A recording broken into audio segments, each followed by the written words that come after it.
this regular meeting of the Corporation of the Town of Lincoln to order and ask everyone to rise for the national anthem.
Thank you very much. Please be seated.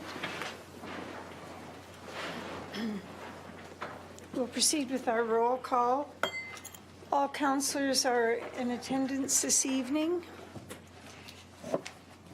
Councillor Paul McPherson on my left, Councillor Diane Regima, Councillor John Pachariva, Councillor Wayne McMillan. To my right, Deputy Mayor Councillor Brunet, Councillor Lynn Timmers, Councillor Dave Thompson, Councillor Rob Foster. On my left, Mike Kirkopoulos, Chief Administrative Officer, and on my right, Clerk William Kalasa. Also, we have staff in attendance in the back gallery. We have Senior Communications Advisor Carrie Beattie first, Paul Diani, Economic Development Officer. We have we have next Kathleen Dale, Director of Planning. Then we have Angela Safani, Director of Finance and Administration, and Dave Graham, Director of Public Works. Welcome, everyone, and welcome to everybody out in Cogeco land. Thank you for allowing us into your homes. Ladies and gentlemen, are there any declarations of interest? There being none, I ask for your confirmation of the agenda. Are there any adjustments to the agenda as circulated? There being none, we'll move on to the adoption of the regular meeting of Council of April the 3rd, 2017. I have a motion moved by Councillor McMillan, seconded by Councillor Pachariva, that the minutes of the April 3rd, 2017 regular meeting of Council be adopted as circulated. Any errors or omissions? Your pleasure on the motion? The motion is carried.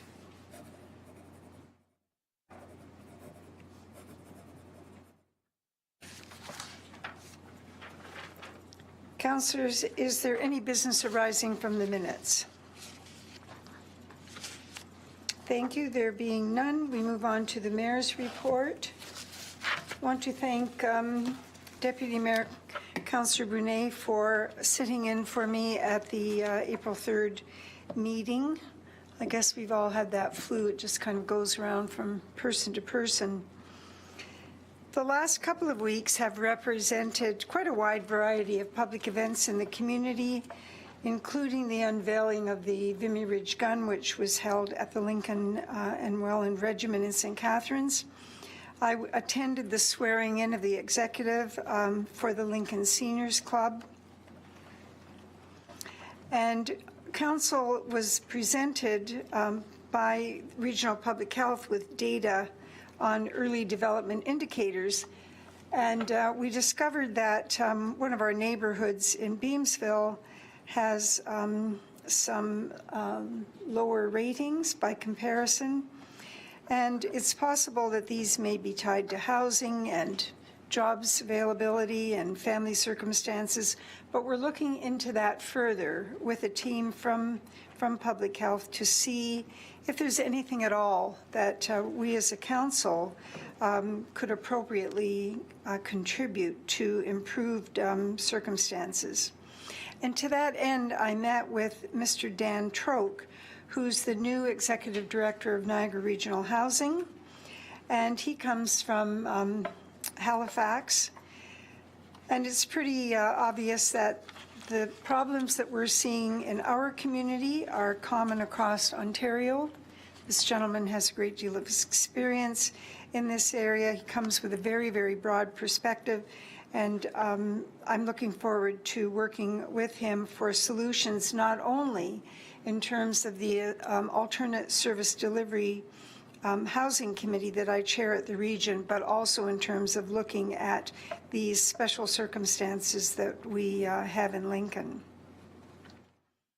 We have had visitors from offshore who have interest in developing in our community. We had a company interested in a water connection with Toronto, and we have an ambassador coming to visit with us in a few weeks. So it seems that not only is our community growing, but we have more and more people at different levels, different communities across the world that are interested in coming here. Winery, brewery, and spirits are the greatest business growth at the moment, and they continue to have the highest numbers, and we have very outstanding quality wines. As you know, in Lincoln, 55 out of the 83 wineries are located right here. I had the opportunity to have community follow-up with citizens regarding the Prudhoe and the Green Lane public meetings, and I found those very satisfactory. And there certainly is a lot of education to do in terms of the policies that we're following as a council.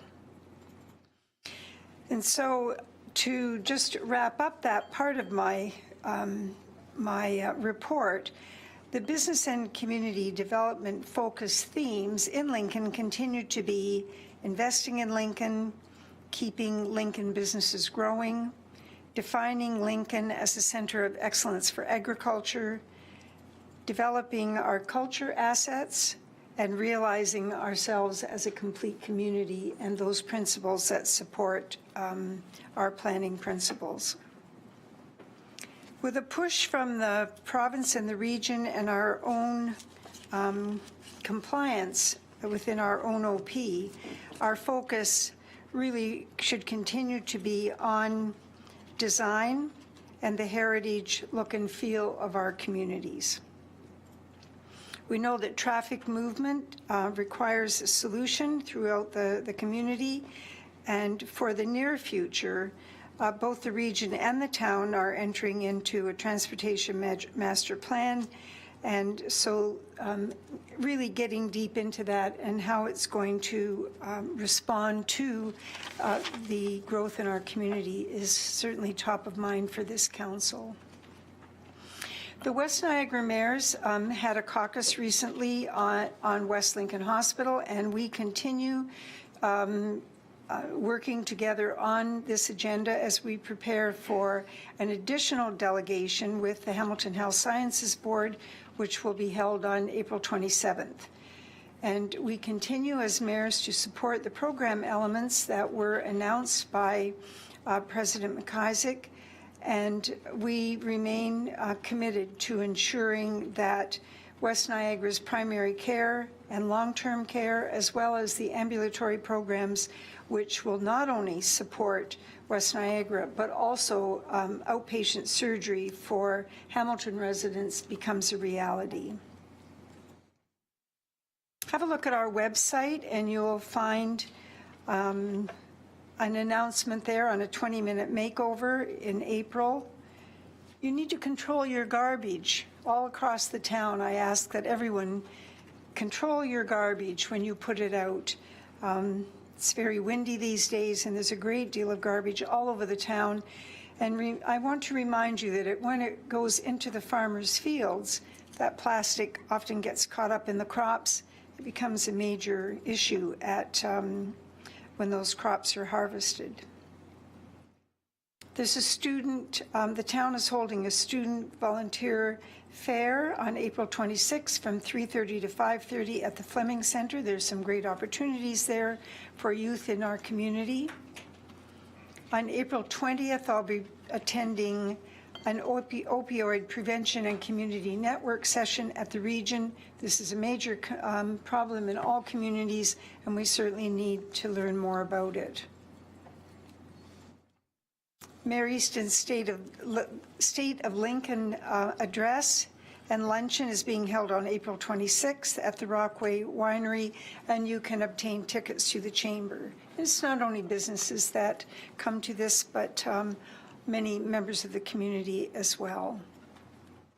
On April 29th, there will be an Ontario Green Tree planting in Hillary Bald, and there will be many community volunteers involved in that, and certainly if you or your family want to be part of that process, please call the town 563-8205. Council has issued an invitation to Chair Sandy Annunziata of the Niagara Peninsula Conservation Authority to come to a future council meeting to discuss of Regional Chair Bill Hodgson's motion, which led up to the decision to carry out an audit on the Niagara Peninsula Conservation Authority. We invited him to attend this meeting. He was not able to do that. However, he has agreed and is arranging with the clerk's office to come in the future. On May 13th, you can expect Lincoln Family Day to be held at the Fleming Center from 10 to 3 p.m. And this is a private event. However, it has a community focus and is very, very family oriented. So I feel it's appropriate to make you aware that it's coming up.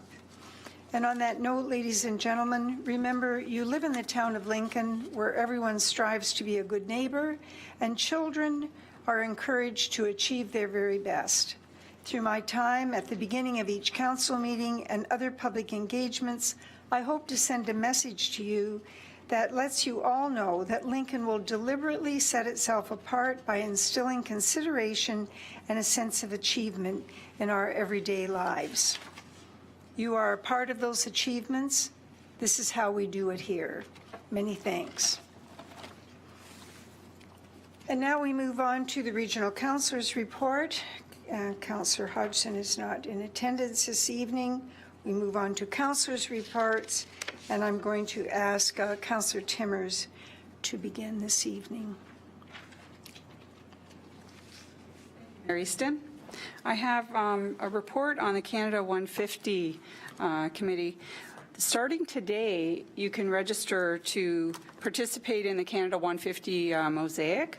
And what we will be doing is painting 400 tiles that will make up the entire piece of artwork when it's complete. And today's the first day that you can call and register. And you can register to participate by painting a tile. It's one tile per family, and you must be a resident in Lincoln.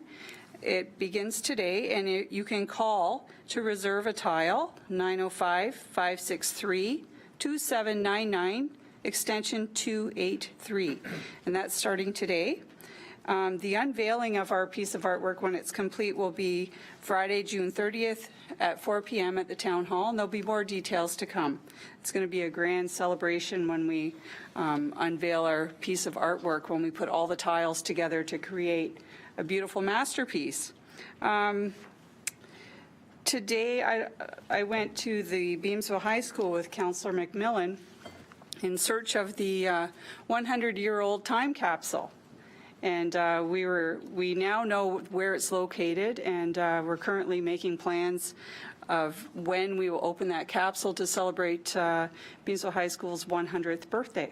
So we're hoping to tie it in with some of the other celebrations that are going to be coming later in the fall. I think that's it for me today. Thank you, Mayor Easton. Very good. Thank you, Councillor. Councillor Brunet, Deputy Mayor Brunet. Thank you, Mayor Easton. On Saturday, April the 8th, my wife and I had the privilege and honor to represent you at the Lincoln and Welland Regiment for the Battle of Vimy Ridge commemorative dinner at the Lake Street Armory in St. Catharines. It was a wonderful ceremony to remember the 3,598 that fell at Vimy Ridge 100 years ago. And there was a number of local politicians as well as some mayors there. So it was a great evening to remember the people that have served in the past and the people that serve us today. I think my wife thoroughly enjoyed it. She used to be many years ago, 30-some plus years ago, she flew out of the flying club at Mount Hope. And there was a number of people at our table that had also flown out of Mount Hope and worked at the Warplane Heritage. So it was a great evening of reminiscing, and thoroughly enjoyed it, and thank you for the opportunity. Thank you very much for representing the town at that. It was an auspicious occasion, a once-in-a-lifetime for sure. Councillor Thompson. Thank you, Madam Mayor. Yes, I joined you at the NPEI meeting, board meeting on Monday last week, and also Councillor McPherson and I went for a walk down 13th Street with some residents with some concerns, neighbors in that area regarding the closure of the possible closure or redoing of the road there, and looking at some of the issues that are very present to them and to others there. So we were busy, but certainly it was a nice morning for a walk. Excellent, excellent. Councillor Foster. I have no official events to talk about. Councillor Regime and I have both been busy fielding emails from constituents with issues the last couple of weeks, so we've been forwarding those on to Mike and to staff to work on as well. Thank you. That's great. And I know from my own chatting with people, they've appreciated having those avenues, and certainly important at this stage. Councillor Pachariva. Thank you, Your Worship. I was just wanting to keep everyone on their toes. On the toes, yes, you are. You never know where you're going to go. I had the pleasure of attending, along with our planner, Matt Bruder, and our community member, Brian Jaworski, the Ontario Bike Summit on April 11th and 12th in Toronto. We got into a session on Tuesday called Bike Friendly Communities Seminar. There's 440 municipalities in Ontario. 59 applications have been received to date, and there's been 39 designated bike-friendly communities in the province. 68% of the population live in a bike-friendly community. That's more than just lines on the road. So the next deadline is October 20th, and we will be hopefully having our application in for the bike-friendly communities. It's run by Share the Road, and there's 5 components of it: engineering, education, encouragement, enforcement, and evaluation. So the 5 E's. We also attended a bunch of concurrent sessions: risk management for municipalities, cycling and complete streets, just add bikes, building strong communities, cycling and complete streets, the implementation, community inspiration, and emerging best practices and designs. One of the things too, there was a couple themes that actually, really hit home. Talked about street design in the complete streets. Looked at Toronto as a case study, and it was an epiphany of sorts. What we should be doing is we should be designing streets on how fast we want the traffic to go, not building them all cookie cutter and then figuring out how can we make it go the speed that we want. So that was one of the things, and we can attain that through this TorontoCompleteStreets.ca. So it was there. There was a safe passing video. Now, when you're passing a cyclist, you're supposed to yield 1 meter. And there's a video that's going to be available that we should be posting on our website to make our residents know about that.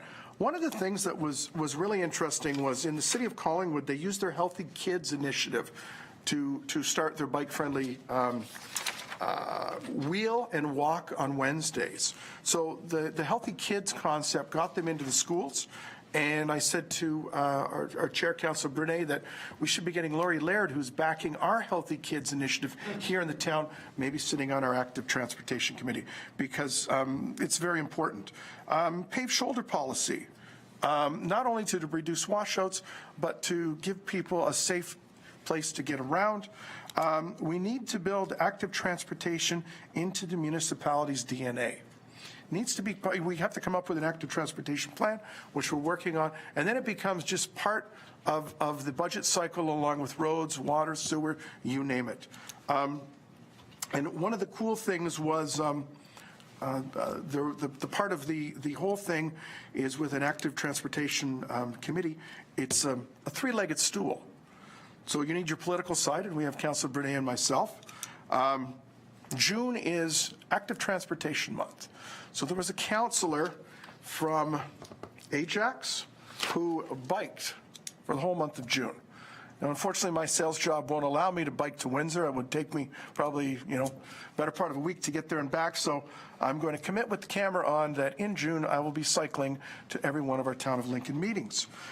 We've got a staffer, Matt Bruder. That's important. That's part of the second leg on the three-legged stool, because 10% of the job in all planning issues is active transportation. And if you don't have a champion on staff, it simply falls through the cracks. And then, of course, we need a community champion, and I think we've got one of the best ones in Mr. Jaworski up there. So look forward to providing a fulsome presentation at our Active Transportation Committee meeting. I took a lot of pictures of slides and presentations, and it was I gave Councillor Brunet a call on the way back. I was very enthused as always, and we are going to make that October 20th deadline for a bike-friendly community for the Town of Lincoln. Thank you very much, Councillor Pachariva. I'm glad that you're feeling so enthusiastic, and thank you very much, Mr. Jaworski, for participating with the staff and with Councillor. Councillor McMillan. Yes, Madam Mayor, how do I follow that? I don't have anything to report on.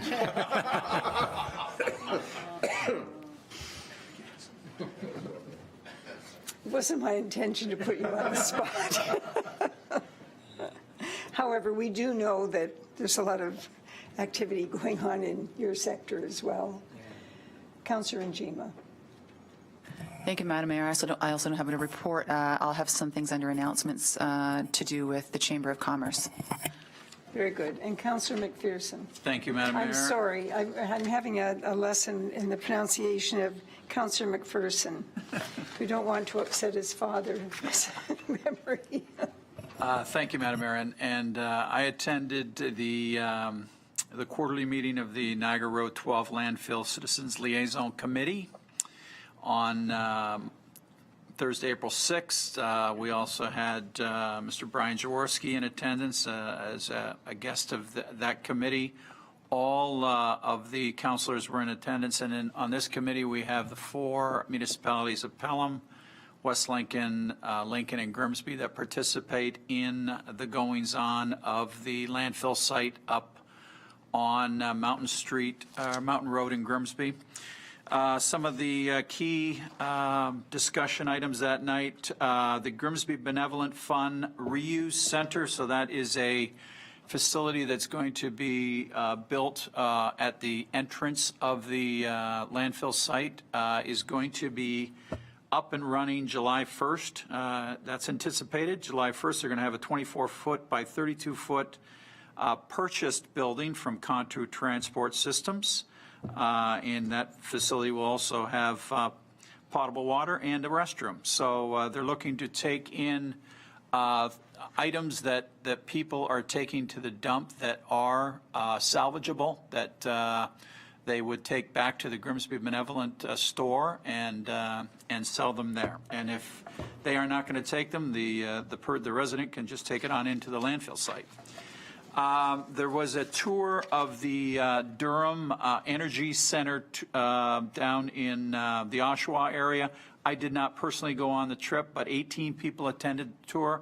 And from what I understand, this is a pretty much a state-of-the-art landfill facility. And the technology there is really leading edge.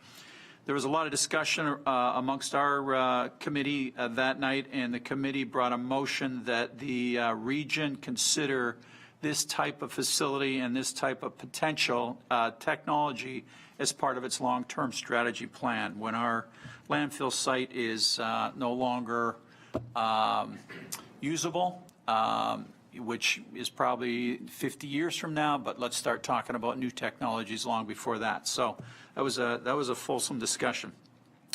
The pump station is being upgraded.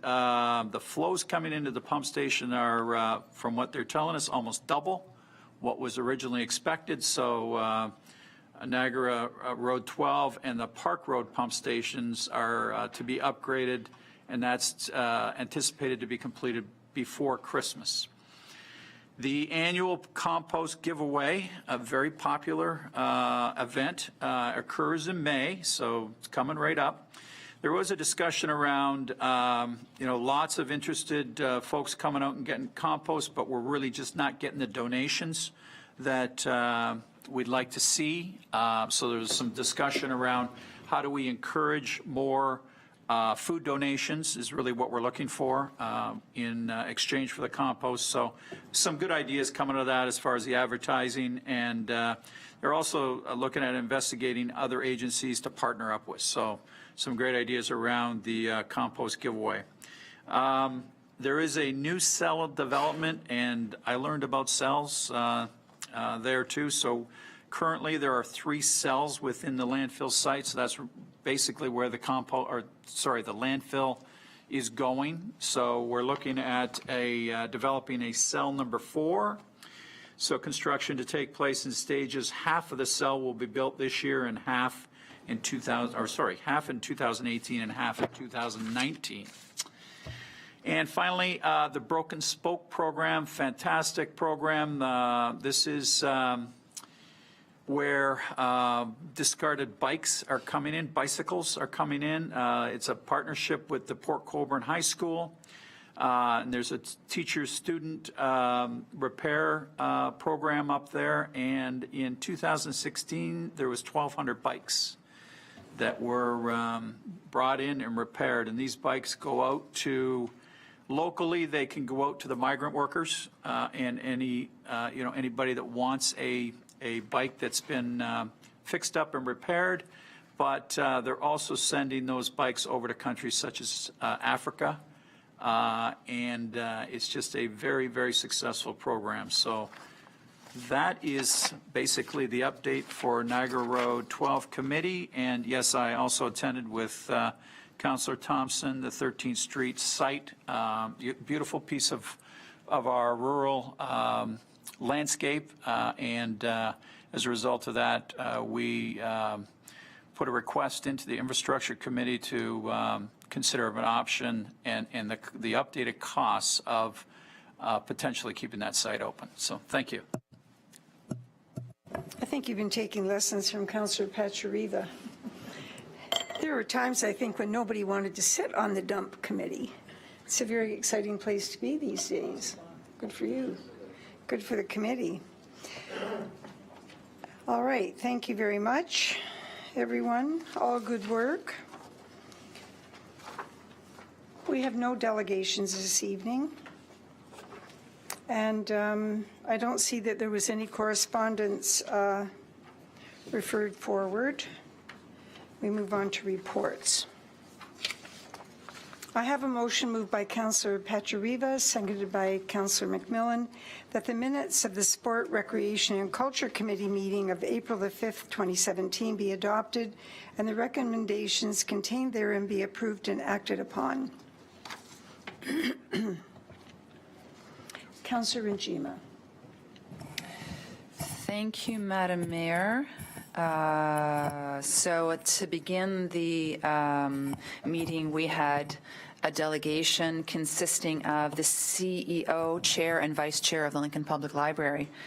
They came forward with a comprehensive report on the library's history, plans for the future, programming, collections, and statistics showing how the Lincoln Public Library functions as compared to similar-sized municipalities.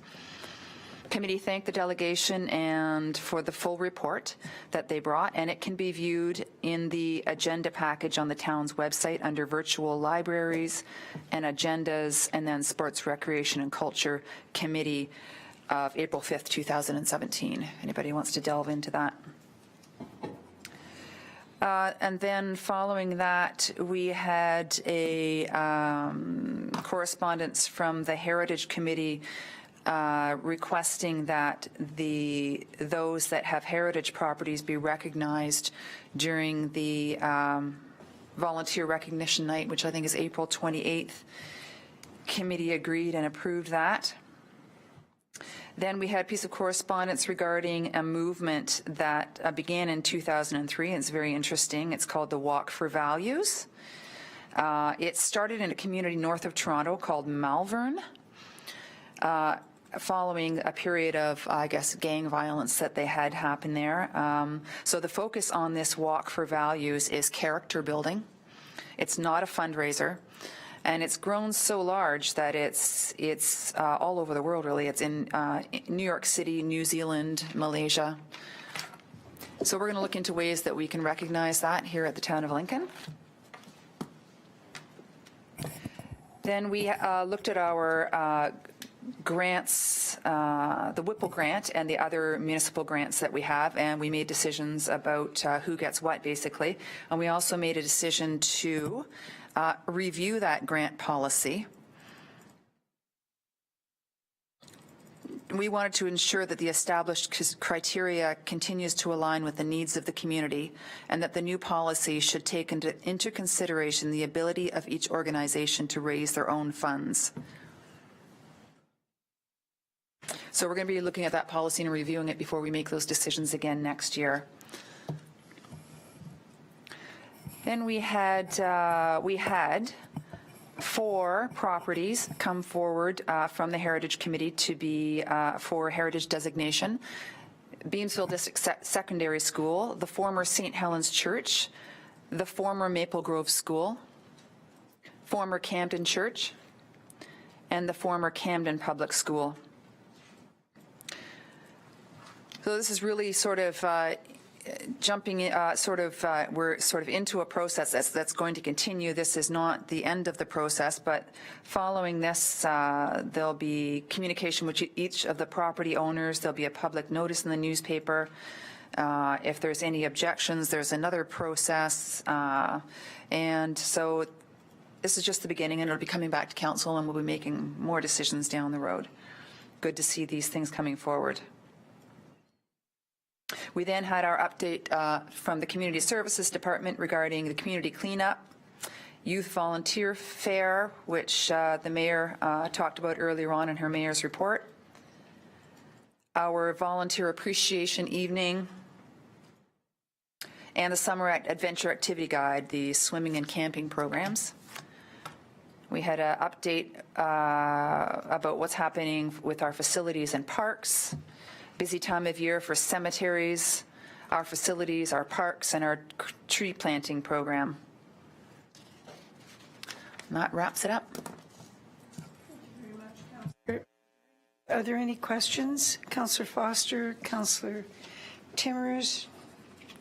Go ahead, Councillor Foster. Yes, thank you. Just wanted to go back to the delegation that we had that evening with the library. It was really quite excellent having them come in, talking to us and taking us through the thought processes and the plans that they have with the library. The library is very well thought of within our municipality, and the stats prove that. It's made nicely use of. Many people within the municipality have library cards. There's lots of hits on our website, et cetera, et cetera.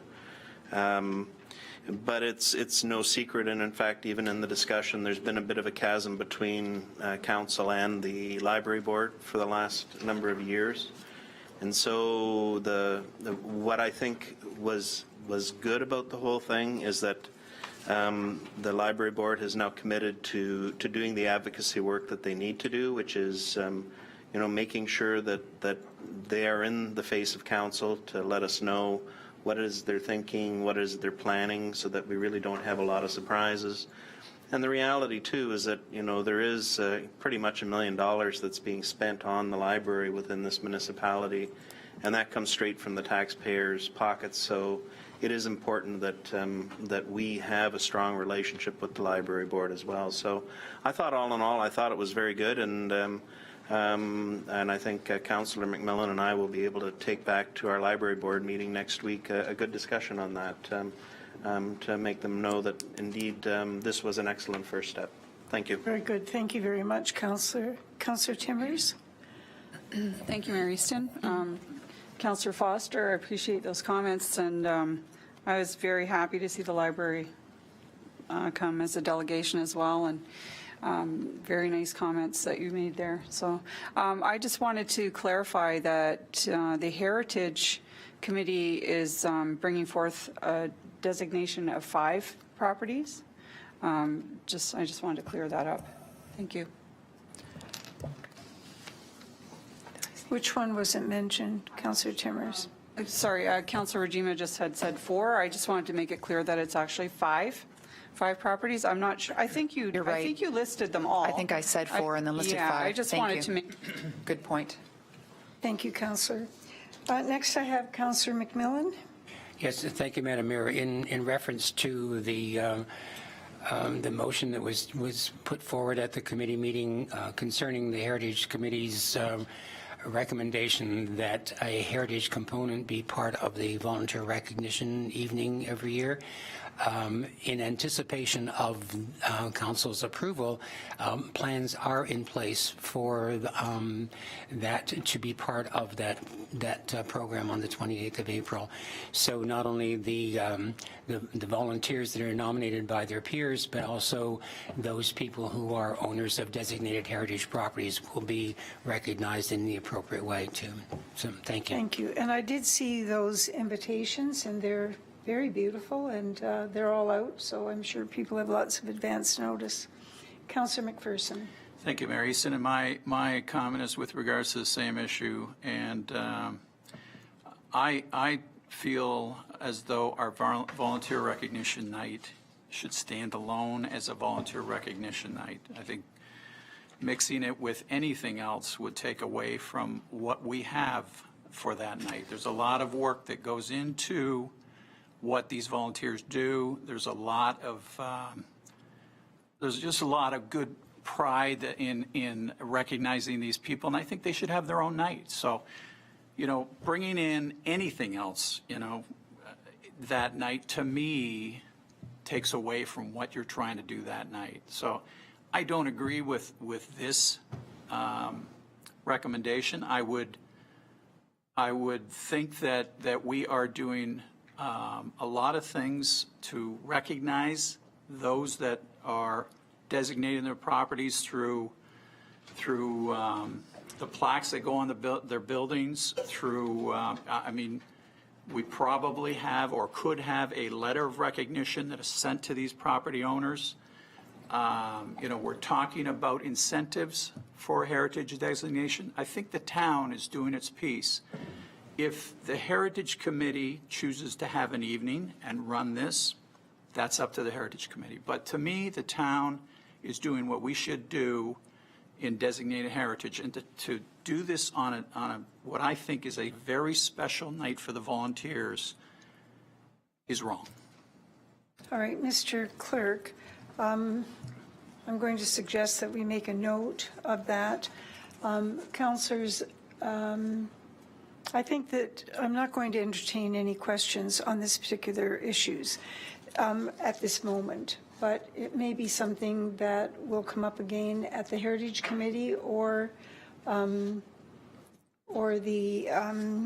Sport, Recreation and Culture, but probably one of the other committees, and your comments then can be taken forward, and we can have a fulsome discussion at that time. Thank you very much.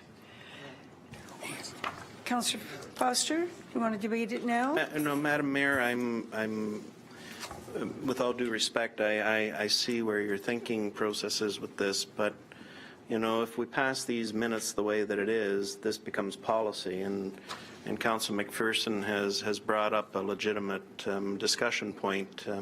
If I remember correctly, even at our particular meeting that we went through with the SRC, this was not something that was a lot of time was spent on. So I dare be it for me to make the suggestion, but perhaps maybe this issue should be raised, and we have the discussion now, because this does become policy otherwise. So just a thought.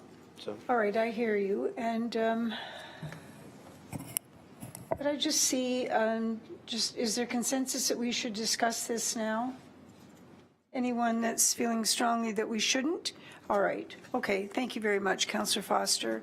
I stand corrected. So let me start a new list, and the matter that we're discussing is item, yes. Yes. Yes, but I'm just trying to find it. Just a moment. All right, so the item is noted on page 7 at the bottom under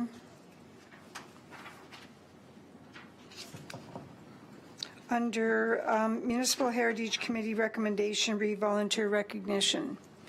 So if we want to discuss it, we need a motion to lift it. Do I have a mover? Councillor Timmers, seconder. Councillor Njima? All those in favor? Motion's carried. All right, I'll start the list now. Who would like to speak to this? Councillor McMillan first. Just make a list here. Councillor Brunet, was it your hand? Okay, Councillor Timmers? Anyone else? Councillor Njima. Okay, we'll start with those. Councillor McMillan, please. Yeah, Madam Mayor, I couldn't disagree more.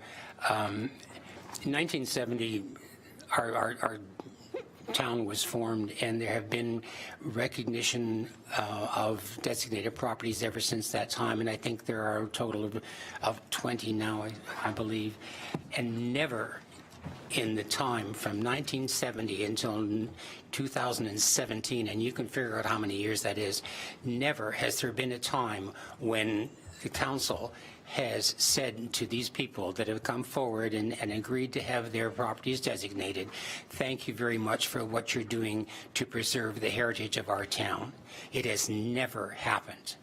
And the Heritage Committee decided that this, actually when the Heritage Committee was formed 2 years ago, just after the last election, one of the items in their work plan at that time was to plan a recognition evening to say thank you to the residents who have designated properties. And now, we've come forward with a plan to do this. And we thought, what better place to bring these people together to say thank you. We have volunteers every year. We bring them together, we celebrate that, and we say to every single one of them, thank you for your contributions to what you're doing for our town. And now we want to add a heritage component to that so that we can bring those people forward and say thank you very much for what you're doing for the heritage of our town. I think this is one of the nicest things that we could do for these people. And I would strongly recommend the committee endorse this recommendation. Thank you. Thank you very much. Councillor Timmers? I completely agree with Councillor McMillan. I think it's an absolute perfect fit. It makes sense. The Heritage Committee has had a lot of discussion with regards to adding this component to the Volunteer Appreciation Night. There's been a lot of behind-the-scenes work getting ready to add this piece. I think it fits perfectly. I don't have any issue, and I support moving forward with this part in honoring the volunteers of people who designate their property. They are volunteering as well. The Heritage Committee are volunteers within our community. It just is a perfect fit, in my opinion. So I absolutely support this new way of honoring people in our community. Thank you. Thank you, Councillor Timmers. Councillor McPherson, did you have any further comments? Yeah, and thank you, Madam Mayor. Again, this is not about not thanking the heritage, the folks that are designated in their properties. This is about the Volunteer Recognition Night. And this is about a very special night for our volunteers, and they get the focus that night. It's their night, and we are all proud to be there, and we're all proud to read out the each individual's volunteer. And we have recognized volunteer Heritage Committee folks that night. So this is not about, to Councillor McMillan's comments, this is not about we're not going to recognize them or we're not going to thank them. I agree with that. We should be thanking them. But it's not this night, in my opinion. This is the volunteers' night. So, let's not twist these around that, this has all been planned. This is the first I've seen of it, and we're 2 weeks away from the night, so I'm not on the SRC committee. So I'm just telling you that this, to me, is not in line with what we're trying to do with the volunteers. Thank you. Councillor Renchima, and then Councillor Foster and Councillor Pacharida. Thank you, Madam Mayor. I've listened to Councillor McPherson, and I also had, although I didn't voice them that night, I had concerns with bringing the those who have designated heritage properties and that have invested in their heritage properties, bringing them forward as on a volunteer night to recognize them. I do see them as separate. I see them both as extremely valuable, and I recognize both volunteers and those that invest in heritage properties. I recognize the extremely valuable contribution they give to our community, but I would like to see it separated out. I feel that that having owners of heritage properties brought forward at volunteer night, it sort of muddies the waters a little bit as to what we see the role of a volunteer in the community. So I would really like to separate that out and to continue to talk about how we can recognize those that invest in their heritage properties on top of incentives and plaques. I'd like to hear more about that, but I agree with Councillor McPherson that I think that this might be going down a bit of a slippery slope. All right. Thank you very much, Councillor. Councillor Foster. Yes, thank you very much. The particular SRC meeting, like most of the meetings that we've been having, had an awful lot of action-packed information that night. This was one of those items that sort of came up, and I, as I said, I think we kind of blew through this one as we were dealing with our discussions. And to be perfectly frank, I hadn't really thought about it all that much that evening as well. It sounded like a good idea, but I think Councillor McPherson has made a very valid point. We take great pains in our town, or positive pains, I guess, to make sure that we are dealing with our volunteers and treating them with the due respect that they deserve. I think Councillor McMillan and Councillor Timmers are right. I think that there should probably be something that we're dealing with on just for heritage itself. And as we're looking down the road, as we're building a new museum and our various things like that, some of these things might be tied into other fundraising events, looking at Councillor Pacharida, that could possibly be tied into that and tying in a lot of these differing things. So I think Councillor McPherson has brought up a valid point. And I think I'll have to stay on the side with him, basically saying, like, let's leave the volunteer appreciation night the way that it is, and let's think of something appropriate to handle for the heritage side of this. Thank you, Councillor Foster. Councillor Pacharida. Yeah, I would tend to agree, and you know what, I think I've got a compromise. February is traditionally Heritage Month, and the third Monday of the month is recognized as Heritage Day in Canada. So the third week of February could roll into, you know, an awards-based night for the heritage properties. And I think, you know, and I don't think there was any malice in this. I think it just came up that, you know, this was coming along. Maybe we could put the two together. But, you know, we've got two distinct groups. And I think you need to pay homage to both of them separately. So, you know what? Why don't, because of time constraints, have those together this year? Because Heritage Week was in February, so we've missed that. And I don't think you want to go a whole another year without recognizing them. Have a few of them come forward, and then on a go-forward basis, we celebrate the heritage properties in February as part of Heritage Week. You know, a lot of communities are doing this. You know, we're missing the boat by not paying homage to them at this time. We'll probably get some press, and then leave the volunteer session with the volunteers. So that would be my recommendation. Thank you very much, Councillor. Councillor Thompson. Thank you very much, Madam Mayor. I was sitting here thinking about the possibility of a compromise on this as well, because I think they're both equally important pieces to the puzzle in our community. And I agree they should be very distinct. I think we're far down the road in the process of planning this at this point, and I want to make sure that we do acknowledge these folks that are doing this.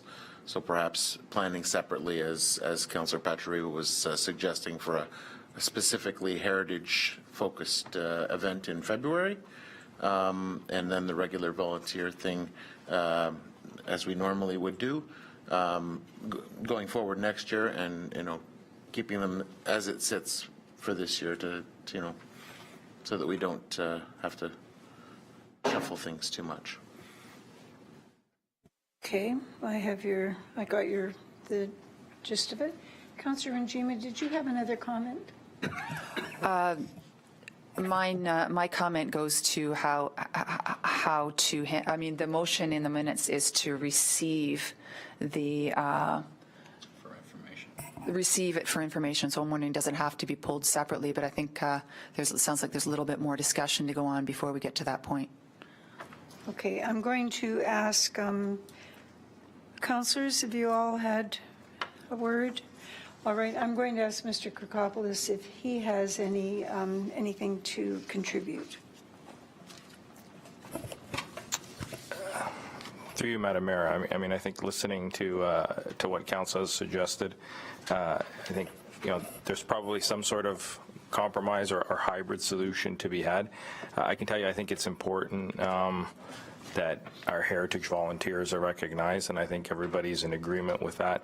I think it's important that we also look to find a way to recognize those that have committed to and have gone through the efforts of assisting to designate their particular properties. I think a heritage recognition night, like I'm hearing being suggested, is probably something that we could look at.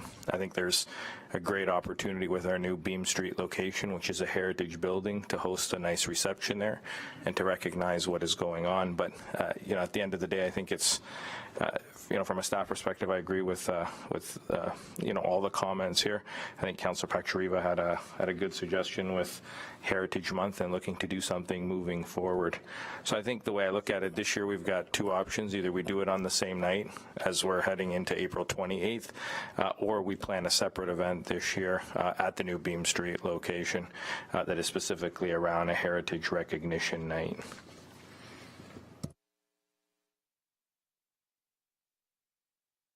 Comments, anyone?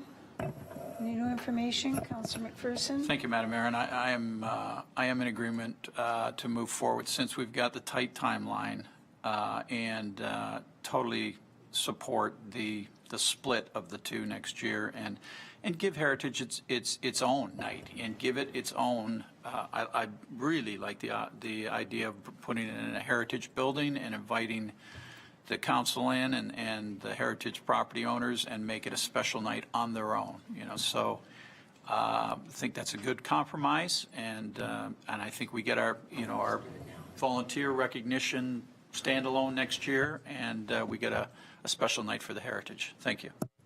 Councillor McMillan, thank you. Councillor McPherson. Madam Mayor, if what I hear around the table is that there is a great deal of support for having these two items separated, my suggestion then would be, if you are going to follow that route, that you not include the heritage component this year. You can't put it in this year and say, oh, sorry, we put it in here, we shouldn't have done that, but we're going to do it anyhow. But next year we'll do it a different way to recognize you in a different way. So if you're going to split it now and not do it this way this year and then change it for next year. Split it now.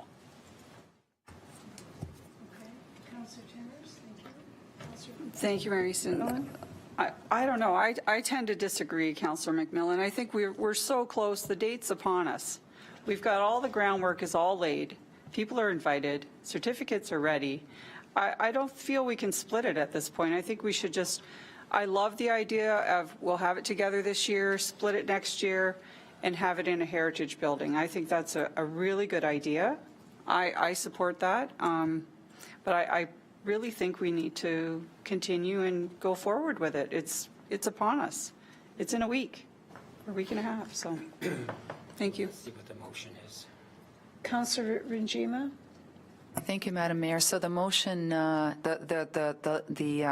correspondence that was received, the motion was to receive the correspondence that the town consider including a heritage component to the annual volunteer recognition event to recognize the owners of the designated properties, et cetera, et cetera. So we received the motion. We just received the motion was to receive the correspondence. So if we decide to do something else, I think is it appropriate to just have it as direction to staff and that it not be separate, that it not be lifted out? That's my question through you, Madam Mayor. Mr. Clerk, do you have anything to add? Any direction? Through you, Madam Mayor. The entire minute item, which is labeled on page 7, Municipal Heritage Committee recommendation regarding volunteer recognition, is, I guess, captured, or the action decision of the Sport, Recreation, and Culture Committee is captured in that motion. So when you lift that motion, you're revisiting that item in its entirety. There is a draft motion currently in the hands of the mayor that has been moved and seconded that reiterates the content of the motion contained in the SRC minutes, but it does include a second clause regarding a compromise which has been discussed by committee.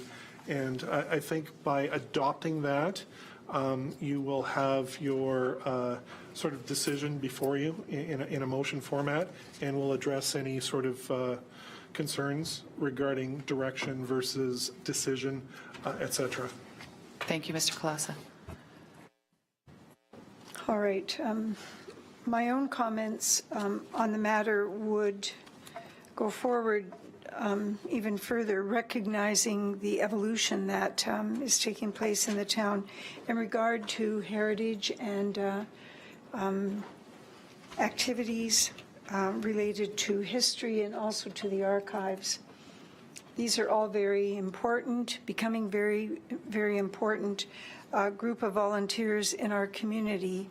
And we don't know exactly how some of the governance will be handled in the future, but for certain there will be more discussion, no question about it. This could be viewed as a moment in time, certainly in relation to Canada 150 celebrations.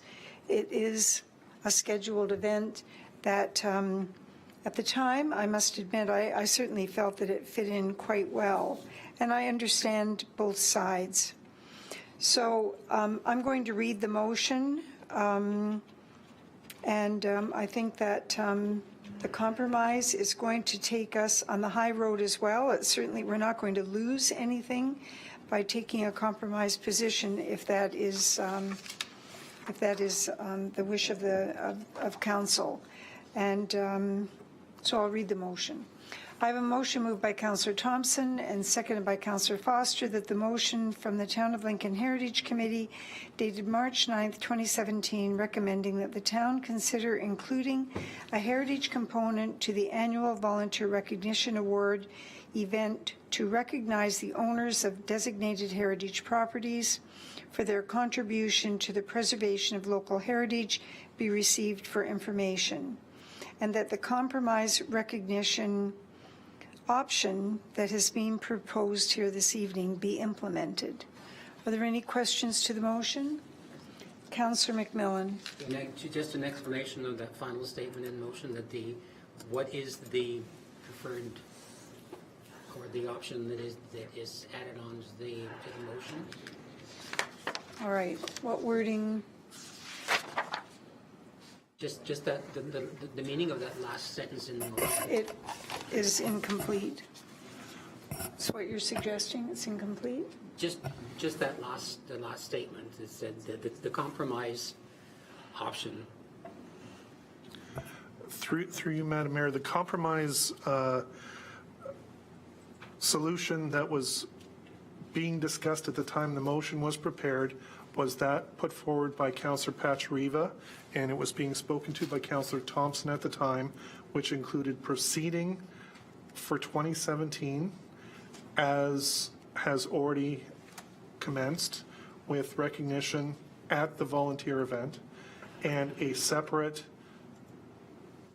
event for heritage properties being undertaken during February 2018 as part of Heritage Week in a designated municipal heritage property. Thank you for that clarification. And so that it means that we would go ahead with the dual presentations this time, and then 2018 would be separated. I disagree with it. I won't support it. I think if you're going to split it now. It's very easy to go back to the people and say, you received the invitation for the 28th. What's happened is that we want to have a separate planning or a separate evening for you to recognize your contributions, and we will do that in February of 2018, and we would leave it at that. All right, thank you very much, Councillor. Anyone else? Councillor Foster?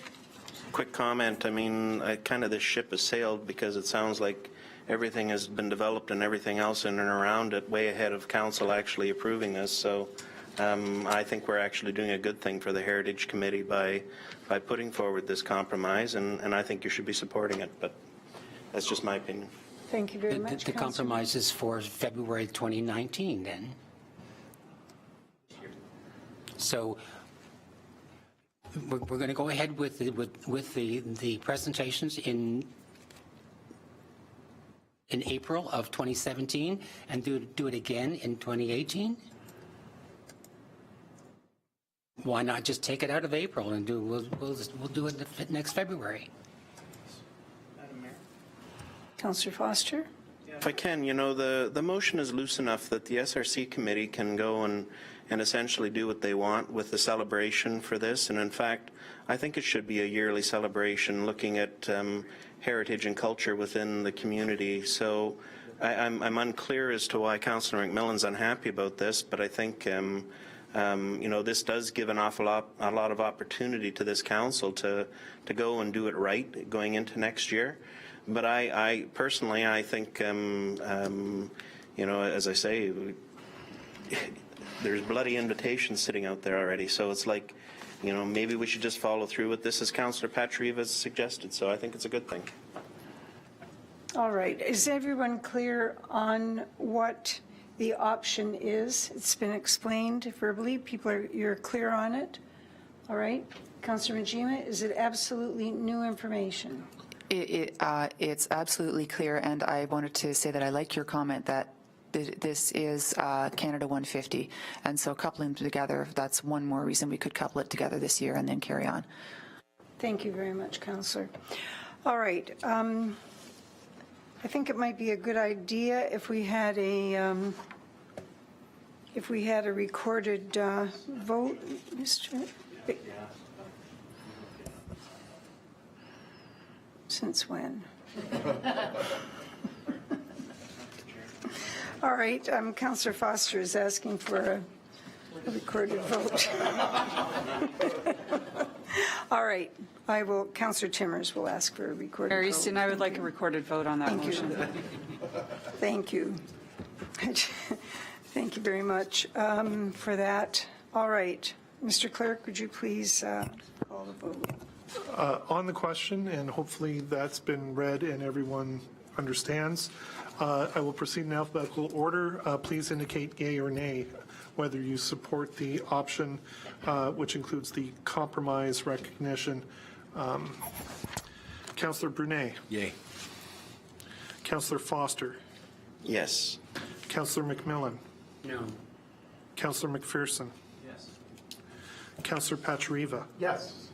Councillor Rajima. Yes. Councillor Thompson. Yes. Councillor Timmers. Yes. Mayor Easton. Yes.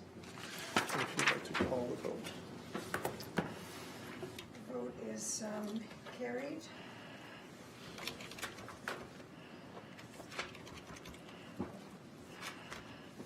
Thank you very much. And I have a motion moved by Councillor Pachariva, seconded by Councillor McMillan, that the minutes of the Sport, Recreation and Culture Committee meeting of April 5th, 2017 be adopted, and the recommendations contained therein be approved as amended and acted upon. Your pleasure on the motion? The motion is carried.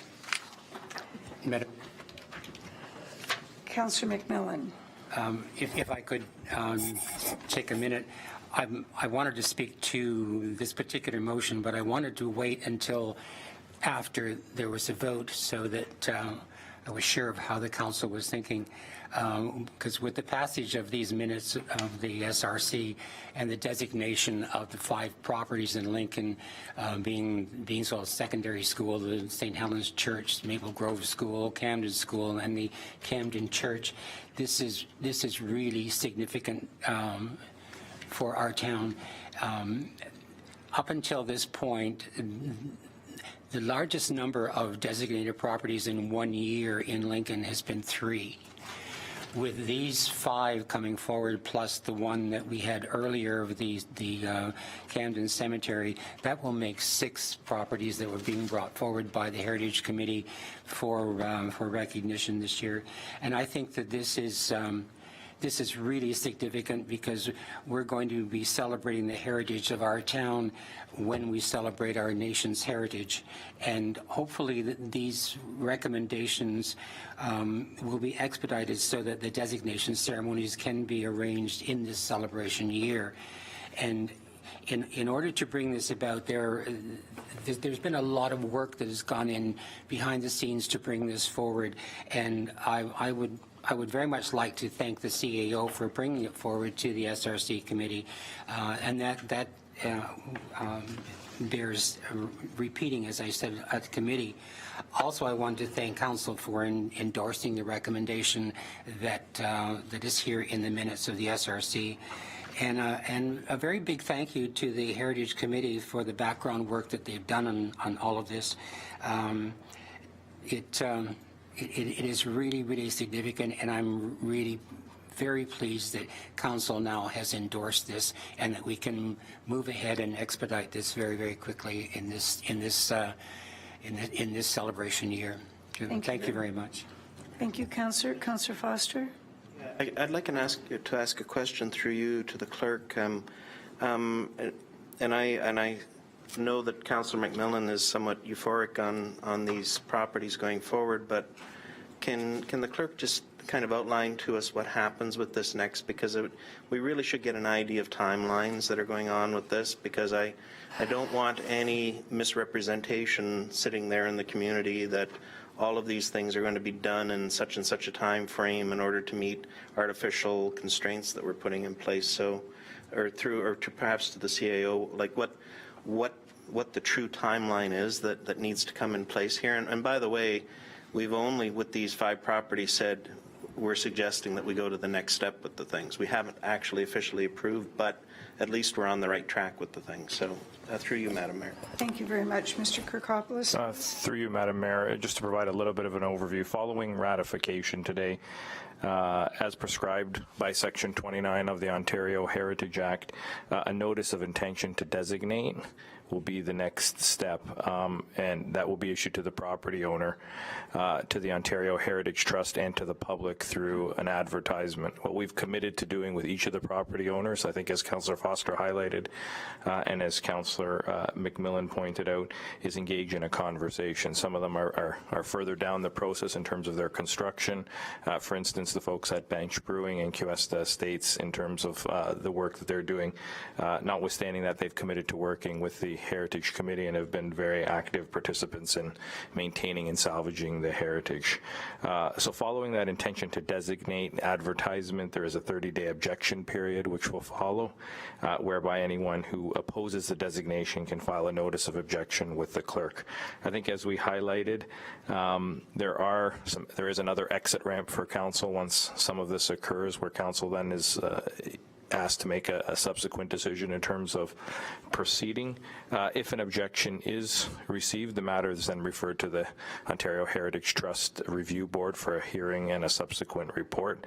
And then if no objection is received, and in this case I think we're going to work with very willing partners in all of these particular facilities, then we would proceed to a designation bylaw prepared for council consideration under the provisions of the Act. So definitely an exit ramp for council, as I said in that previous report, and as we said to all the owners of the properties who we've already communicated with to let them know that it was even being in the report and being recommended, we will be engaging in a conversation with them and working with each of the property owners. All right, Councillor McMillan. Thank you, Madam Mayor. To Councillor Foster's comments, I certainly do understand the process. I know that it is a complicated process. I know it's a long process. And that's why when I made my comments, I said that I would hope that they could be expedited in order to possibly get them done in this celebration year. I'm not that naive to think that they all might happen. What I'm saying is I hope that we can get them done as quickly as possible and maybe get them into this celebration year. Thank you very much for the clarification. Any other comments? Let's move on then to public meeting minutes of April 10th. I have a motion moved by Councillor Thompson, seconded by Councillor Foster, that the minutes of the public meeting of April the 10th, 2017 be received. Your pleasure on the motion? The motion is carried.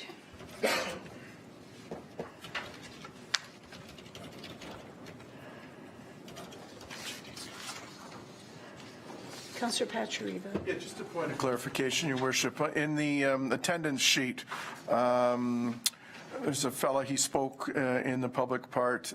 It's Mark Cahill. It's got him identified properly when he speaks, but in the sign-up, he's listed as Mark Camille. So, we have issues with, residents getting notification. We want to make sure their name's spelled right, their address is right and such. So I would ask that be fixed.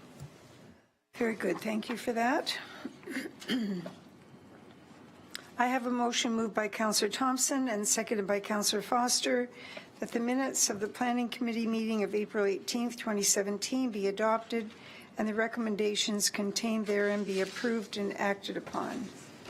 Your pleasure on the motion? Oh, I'm sorry. Apologies. I was in the groove there with the public meeting. Councillor Thompson. Thank you, Madam Mayor. I understand you want me to keep it brief, unlike the meeting. I will do so just on Luke Edwards' behalf, so he doesn't have to sit so long today.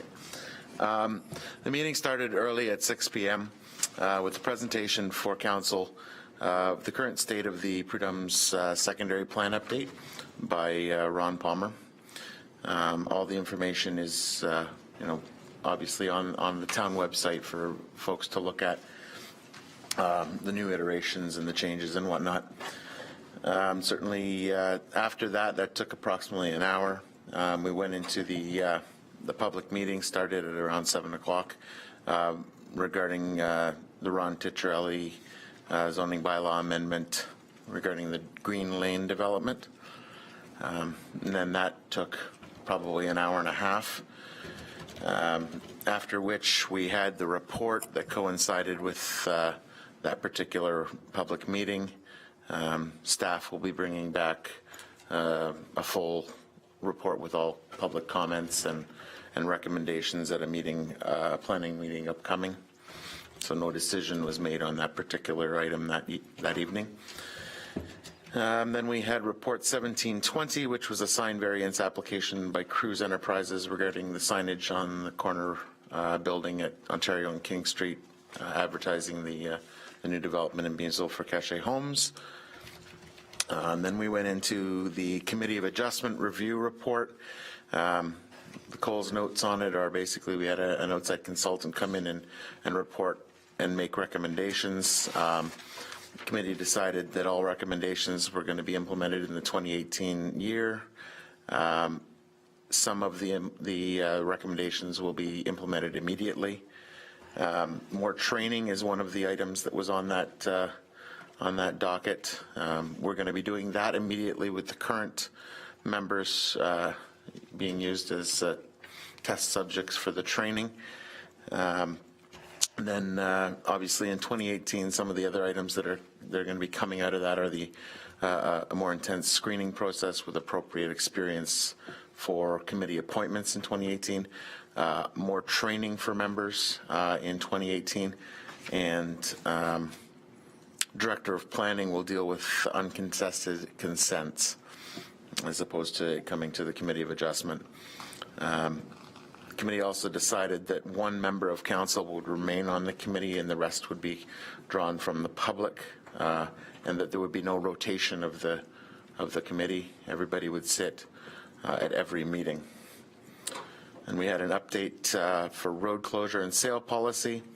That process is coming from the Corporate Services Department and going into the Planning Department.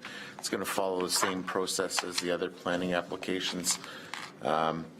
It also gave staff the latitude to deal with isolated sections between, of unopened road allowance between closed roads. So that process will be delegated to staff as opposed to coming through. It would still have to meet all the appropriate tests and whatnot, but certainly that would expedite that process. Then we went into a proposed update to the bylaw complaint policy. Some of the priorities would be on the voluntary compliance.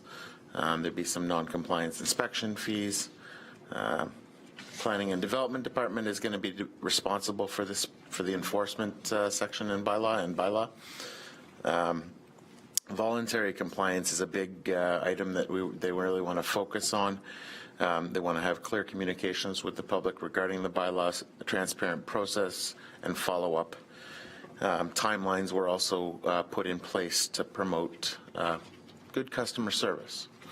Then we went into the bylaw work plan, which was also a very large document and a really nice presentation. And unfortunately, we were sort of crunched for time at that point. It was getting rather late. But the overview showing an implementation of some technology and process improvements, including the ticketing and AMPS processes, showing the communications to the public, the education, and the bylaw updates, including updates that are currently in process. Many of them are currently in process right now, including the animal control bylaw, which will be of particular importance to some citizens that are having issues in and around that. Also, part-time enforcement officers have been hired or are being hired, are in the hiring process for increased coverage for weekends and evenings. Excuse me. The other items that were put forward was development charges and fees reviews. Those are in process as well, and ticketing revenue increases were looked at as well.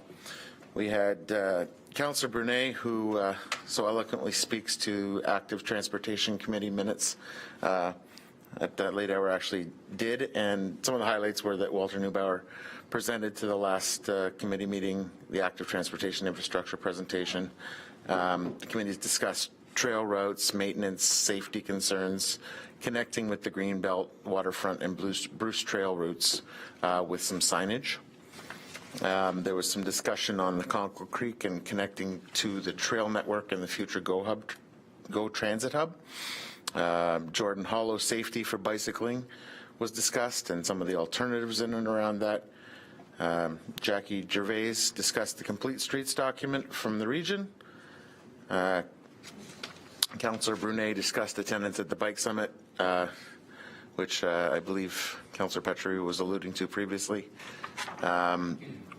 And obviously, thank you to Jackie Gervais for her participation on our Active Transportation Committee. She's no longer going to be attending meetings, but will be continuing to be a resource for that committee. So we really want to thank her for that. And one of the reports we pushed to an upcoming meeting was the Visualizing Density Pilot Program report. So that'll be brought forward at an upcoming meeting. And that pretty much took 6 hours. So that was the Coles Note version, and hopefully that gave enough information. Very good. Thank you very much, Councillor. Are there any questions or comments? Councillor Pachariva. Yeah, thank you, Worship. And I don't want to get into a long discussion tonight, but looking back on that meeting and you know, having attended a few of these, and Councillor Brunet raised a good point that night. We had the public meeting, and we had the consultants talk about the project, and he brought up the point about the staff report. I think he had a lot of merit to his comment. Like if the developer, you know, puts his plan out there, and then we follow that up with the staff report, and then we go into the public meeting, because a lot of these questions that are asked are addressed in the staff report, or they become repetitious. So we have people asking the same question, and 9 times out of 10, after the public meeting is over, we have a break, then we get into the staff report, and people have left. So if we make them actually sit through that and listen to it, then you know, I think maybe we wouldn't, you know, be coming into these 6-hour meetings. I don't know. I don't know if there's Right. yes. Thank you very much. Not that I particularly want to be disagreeable across the table here, but certainly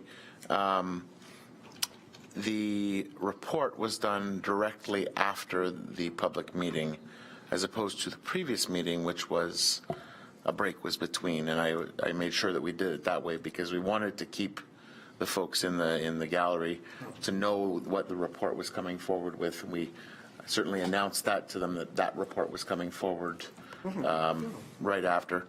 I don't think we're going to end up with shorter meetings, but I do agree that if we want to rearrange it so that there's more information coming forward to deal with some of the questions, that's probably not a bad idea. So, Right, thank you. Councillor Foster. Yeah, first of all, the expectation of a public meeting is to get the input from the public on the particular issue at hand. And, you know, the report that goes along with it is just simply background material for us to have as we're going through. The reality is that staff take away what's come in from the public meeting and deal with the various commenting agencies to come back with the real report that we have to deal with. And it's all well and good for us to be sitting and having an awful lot of discussion after the public meeting, but the only thing is that it never was really intended for that. That report was intended to be just the background to help us as we're starting into the process that particular evening. So, you know, if there was anything to be added for staff to look at from a council point of view, okay. But that really was a long meeting. It was abnormally long, and it was unfortunate because all of us were beat as we left here at 12 midnight. But it wasn't because of that. I mean, there was an awful lot of issues that we had to deal with. So, one of the pieces that I took from Councillor Patriva's comment was in relation to comments that are made that are not accurate, where the public don't have all the information. And so the question comes forward, when are those impressions or perceptions corrected? And so I'm going to ask, am I on the right track, Councillor? You're exactly on the right track, Your So Worship. I'm going Like to- during that, comments are blurted out. I invented the question mark. I'm being facetious, of course, but there's no follow-up, and then they continue on. So we have two options. We can continue to discuss this. I don't know what the outcome would be, or we are going to be having some discussions sooner or later about the procedure bylaw, and we could certainly ensure that that subject comes up then. Does that meet with your idea? All right, that's fine. That's what we'll do then, and thank you very much for bringing it up. Thank you. Yes. So this month, I believe, we're Economic Development is our meeting. So next month is a Business Committee of the Whole. So perhaps maybe some direction to staff is that we'll be prepared to have a good discussion about that perhaps. I don't know if staff are going to be ready for both the code of conduct and a discussion on procedurals by that time, but it would be great if we could have that. So I think there's a few items that we could talk about in terms of procedures. Mr. Kirkopoulos. Through you, Madam Chair. I think we can aim for May, but I think we're looking for some separate meeting dates to work with council through some items, specifically around the code of conduct development. I think one of the items will be the procedural bylaw. I know I was sitting next to Councillor Brunet and had shared both my thoughts on this particular issue at that time when he and I had spoke, and with Chair Thompson after the first meeting when we had a number of people leave because we took a break following the delegation. I think what Councillor Brunet had recommended and what Councillor Thompson had done at this last planning meeting in terms of ensuring that the community and those in attendance were briefed on what our process was, I think went a long way to keeping people there.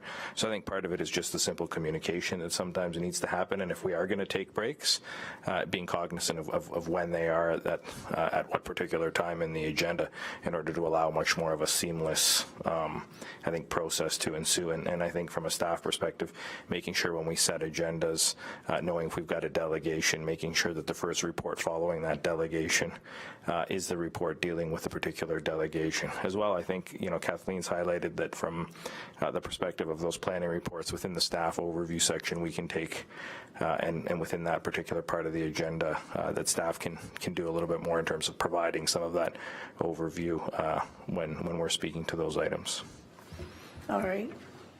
We'll go forward then, and we'll have some opportunity soon to talk about this and other matters. All right, thank you for that. And now we have the Infrastructure Committee, and I have a motion. No, I don't have a motion. This is planning. Oh, we haven't voted on this. All right. So we've had discussion. Your pleasure on the motion. Thank you. Motion's carried.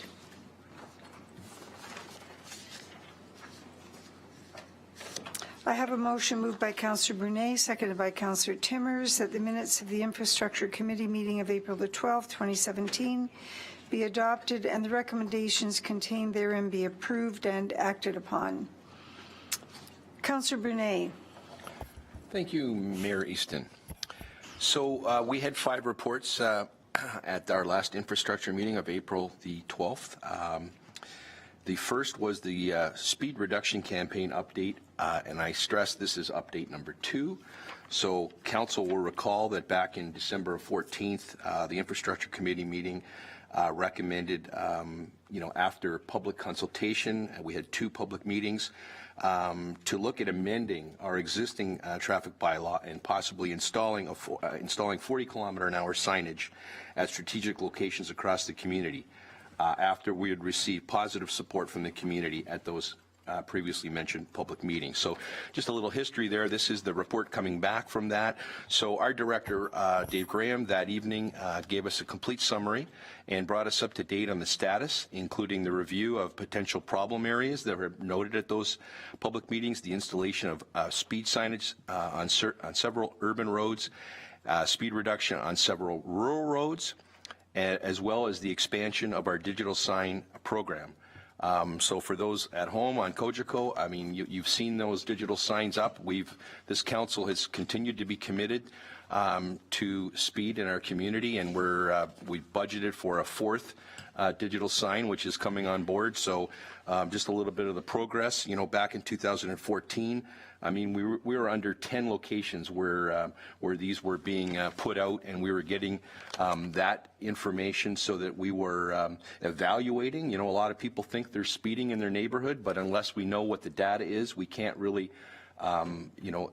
ensure that it is accurate. So we're committed to making sure we're evaluating the proper data. We're targeting, along with the police, proper enforcement, and trying to develop action plans moving forward for traffic calming. So Director Graham that evening talked about what we're going to do in terms of continuing to put digital signs out. We're also going to look at some driver feedback sign programs that we're going to have for longer duration as a pilot program. Those areas that we've identified through the data, 9th Street from 8th Avenue to 4th Avenue, and Lincoln Avenue from Green Lane to Meadowwood. We've also talked about in this report the proposed portable speed hump pilot program.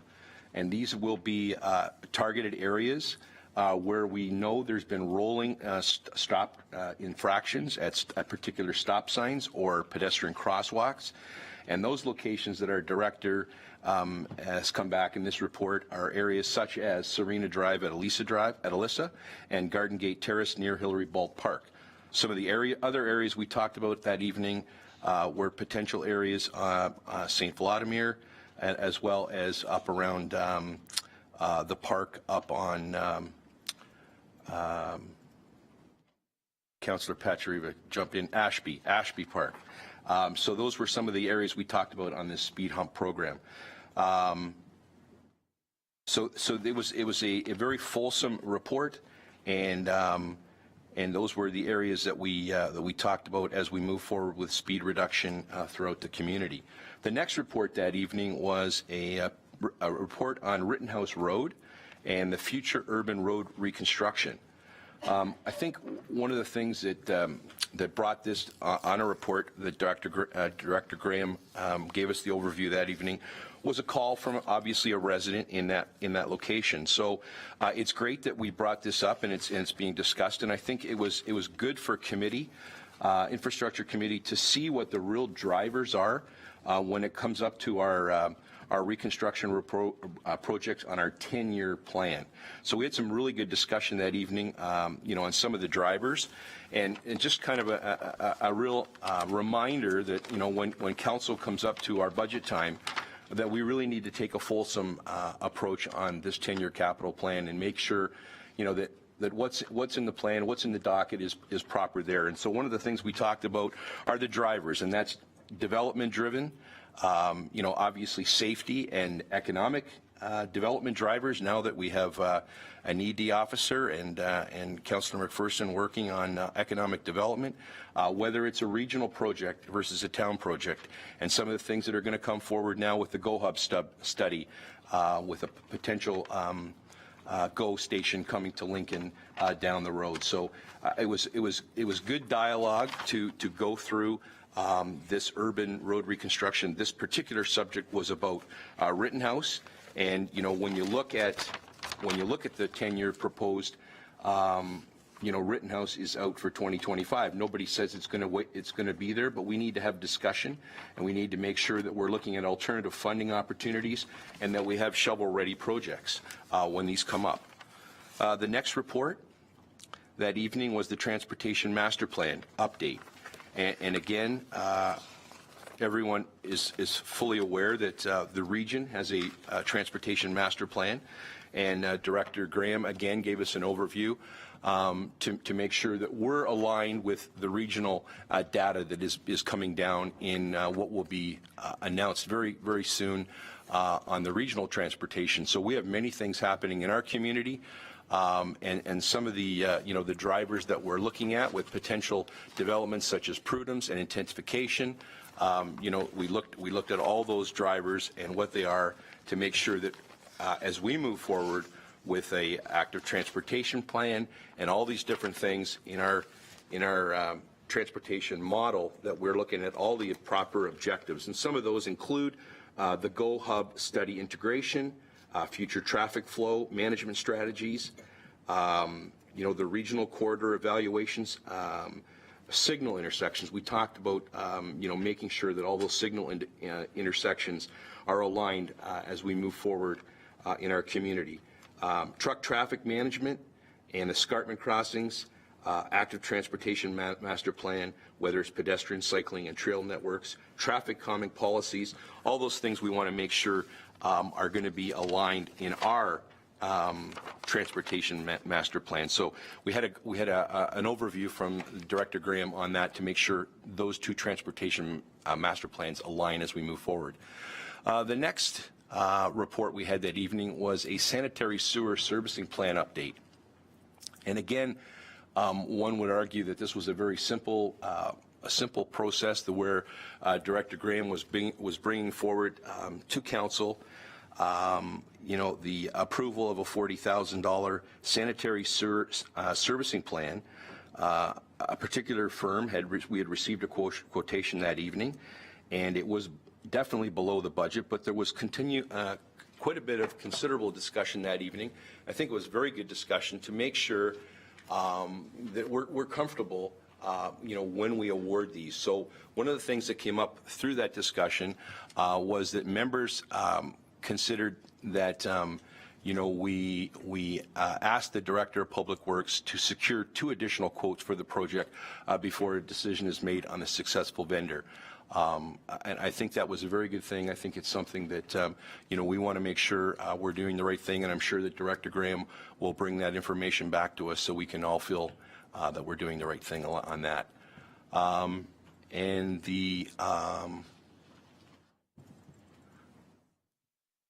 there was considerable discussion during councillor inquiries. We talked about King Street Vineland improvement and the environmental assessment down there.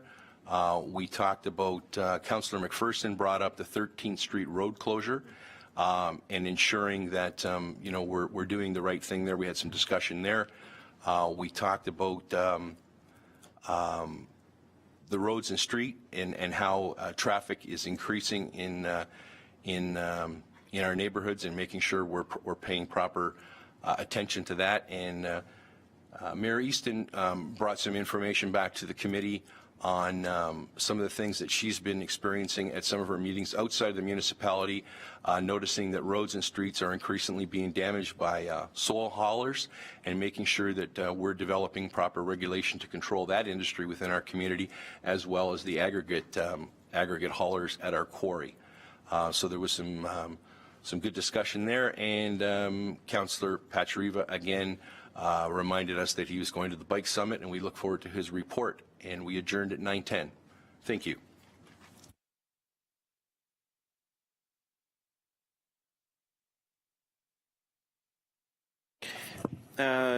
Possibly a question, but a comment. It's really good to see coming out of the Infrastructure Committee the work on the speed reduction and the traffic calming. I think this has been an ongoing battle for this council for a number of years, and personally, I'm thrilled that we're moving forward. We've got some very proactive things that we're now doing, or at least we're putting in place or putting the foundations in to make these things go forward.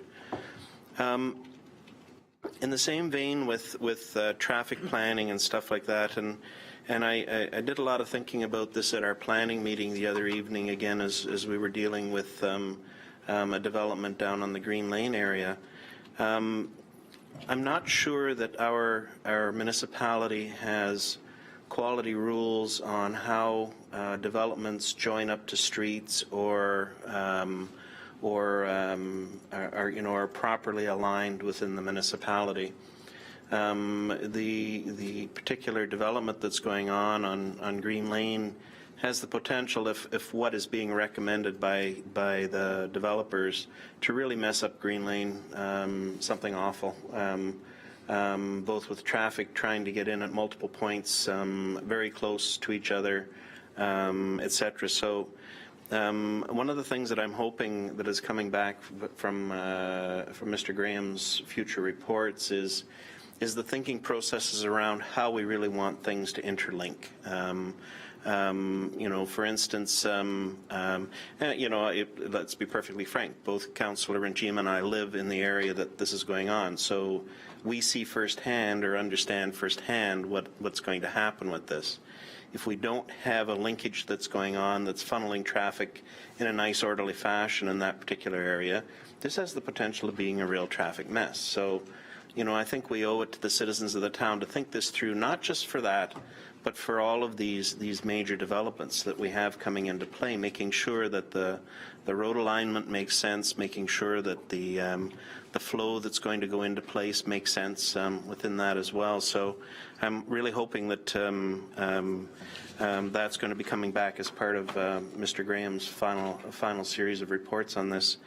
And just the last thing is, another thing that's been bothering me lately as I've been driving around is crosswalks. I mean, again, how does this all fit into what we're doing? Because I saw the recommendation with the report of having something different crossing across Cedar Brook to get to the park at the top end there. Because right now there is no proper walkway to go across to that park.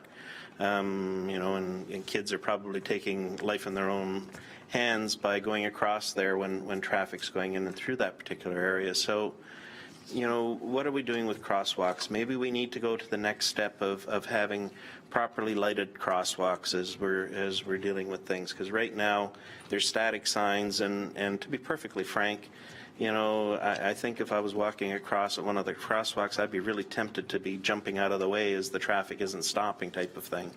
So we need to. This is another aspect of this, and I'm hoping, with the final report of this, that we really get a good view and handle on all of this. So anyway, thank you. I just got to say I'm totally thrilled with what I'm seeing coming out of this at this point, and it's a great starting point. Thank you. I think it's a good sign, Councillor Foster, that you have ideas going forward.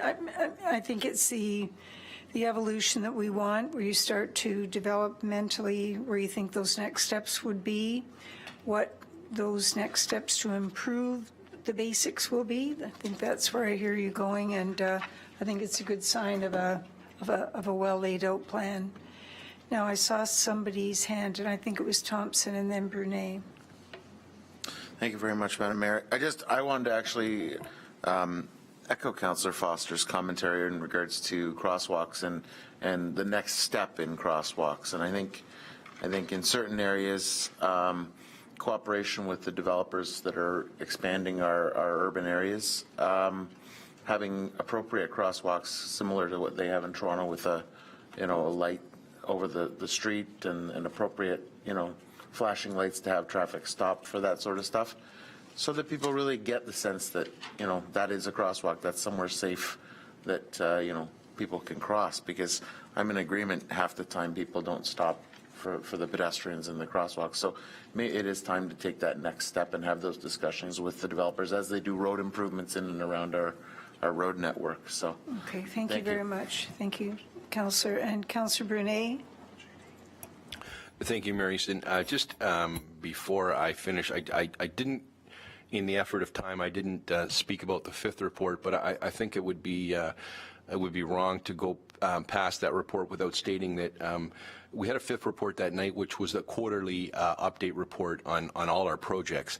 I'm not going to go into that, but I want to point out for those watching on Cogeco that this council, our budget process, we get things done early in the year, and that enables us to get projects out for tender. And, Director Graham and his staff and the CAO are ensuring that this municipality are getting our tenders out early in the year, so we're getting our best value, we're getting maximum contractors bidding that work, and for most cases, up until now, we're getting the work out, within budget or very close to budget, and that's a very good positive thing. So I just wanted to make that comment that Director Graham and his staff are doing a great job in following, this council's, procedures to get that money allocated, whether it's a project, whether it's infrastructure, road rehabilitation, whether it's bridges, or whether it's buying some of the vehicles that we need for our staff to do their job. Thank you.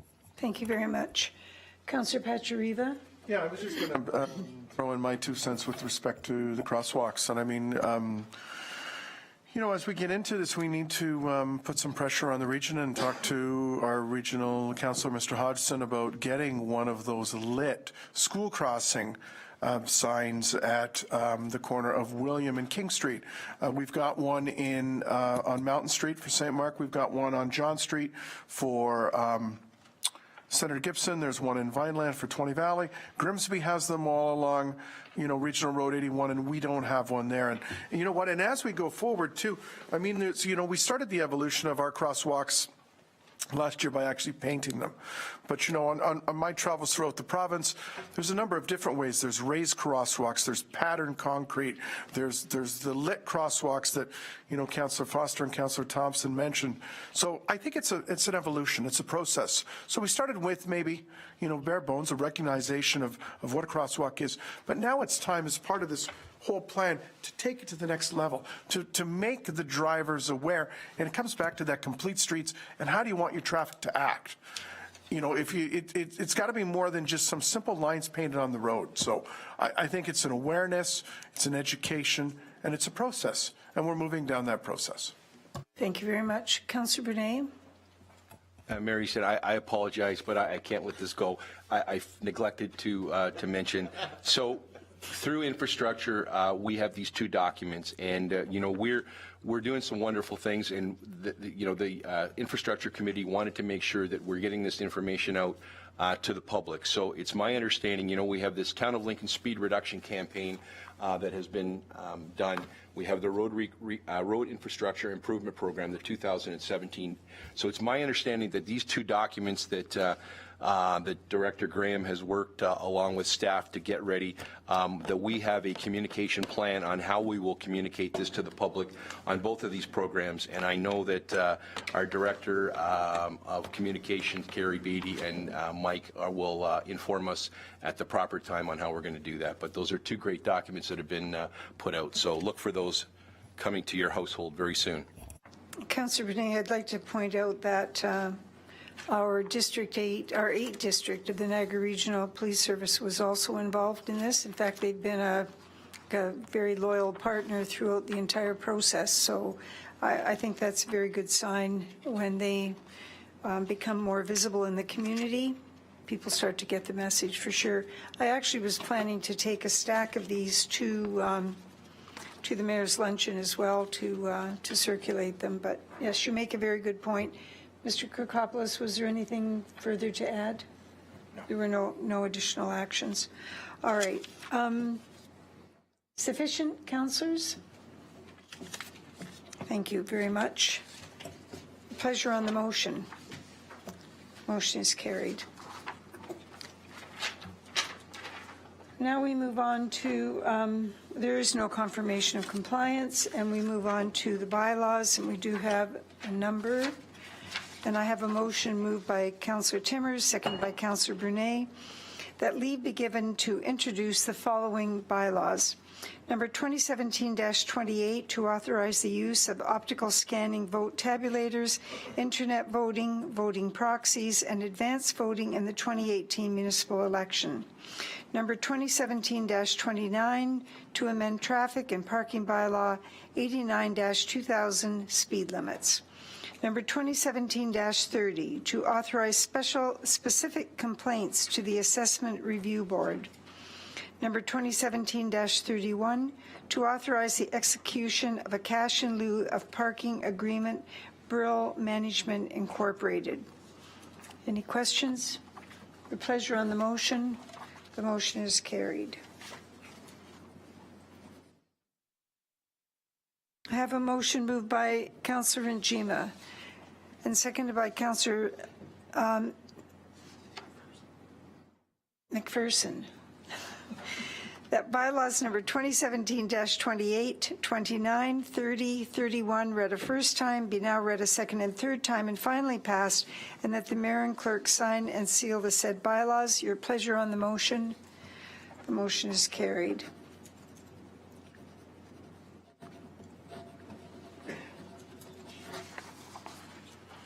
Are there any councillor inquiries? Councillor Foster. Thank you, Madam Mayor. I have an inquiry to the CAO, but I have to give a little background with this. First of all, I noticed the notice that came to us about the community improvement plan for Prudhome's that is coming up, the first workshop on May the 2nd. That was sent out via email to us today. And just, you know, hearkening us back to what a community improvement program really is, it's an approach, a flexible, comprehensive, and coordinated strategic framework for dealing with lands and buildings which can address many physical, social, economic, or environmental matters. In other words, it's there to help us solve problems as we're moving forward. But I have some concerns at this point in time of the fact that this is moving forward with the Prudhome's area. And there's a couple of really simple reasons why. Number one is we haven't completed our new secondary plan for the particular area. Having been one of the ones involved, I think Councillor McMillan was as well. I don't know if Councillor Patriva, you were or not, but we were involved with the last secondary plan that went into play for Prudhome's. Significantly different than the one that appears to be coming forward at this particular point in time. And I would suggest to you that you know, we're not really sure where the coordinated efforts of a community improvement plan, first of all, A, are needed, or B, you know, what they're trying to really accomplish. If you remember correctly, the current secondary plan had the vision for Prudhome's as being a live-work community. You know, an awful lot of stress on the commercial in the downtown area, living above that, you know, the open street going down to the lake, et cetera, et cetera. So I guess the question that I have, because we've also been talking about you know, an awful lot of other CIPs at this particular council. You know, there's been a discussion about an agriculture one. There's been discussion about potential a historical or a cultural piece that's going into place. A CIP possibly around Prestige Industrial. You know, within the Beamsville area. I know that one's been discussed a few times. So I'm just really questioning as why Prudhome's actually is going forward at this point in time.